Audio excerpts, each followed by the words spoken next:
बोल सीताराम भगवान की जय। जब आपको कभी भी बहुत ज्यादा परेशानी लगे, कोई उसका उपाय न सूझे, आपको कोई दूसरा रास्ता न दिखाई पड़े, आपके सारे रास्ते बंद दिखाई पड़े, तो रामचरितमानस में बाबा तुलसी ने बहुत ही अच्छा उपाय लिखा है। उससे सुंदर उपाय, उससे बढ़िया उपाय कोई हो नहीं सकता। ऐसी रामचरितमानस में दोहा कहें, वो इतना सुंदर लिखा है कि उससे बढ़िया कुछ नहीं हो सकता। जब विभीषण को कोई दूसरा रास्ता नहीं मिला तो वह भगवान की शरण में आए और उन्होंने क्या कहा, बाबा तुलसीदास जी ने इतना सुंदर दोहा लिखा है कि जिसे दुख सुन करके भगवान तुरंत भाव विवल हो गए और विभीषण जी को तुरंत शरणागत कर लिया, शरण दे दी और उनकी रक्षा की।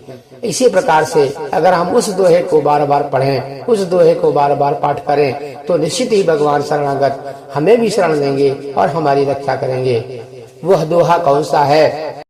सुंदर कांड में बहुत ही सुंदर दोहा जो किस प्रकार है।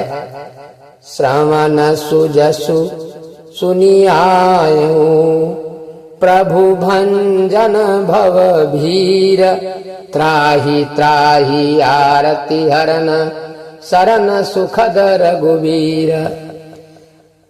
विभीषण जी कहते हैं, मैं कानों से आपका सुयश सुनकर आया हूँ हे रघुनाथ जी कि प्रभु भव जन्म मरण के भय का नाश करने वाले हैं, हे दुखियों के दुख को दूर करने वाले, करुणा निधान शरणागत को सुख देने वाले श्री रघुवीर, मेरी रक्षा कीजिए, रक्षा कीजिए, रक्षा कीजिए। इस प्रकार विभीषण भगवान राम से विनती करता हुआ प्रणाम करता है। वैसे ही भगवान उसको अपने लंबी लंबी भुजाओं से उठा लेते हैं और गले लगा लेते हैं, उसको मित्र बना लेते हैं और उसको लंका का राजा बना देते हैं।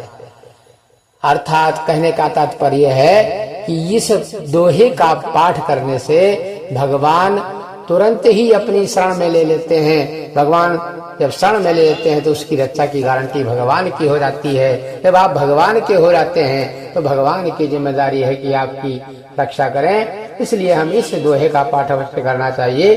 बोल जय श्री रामचंद्र की जय।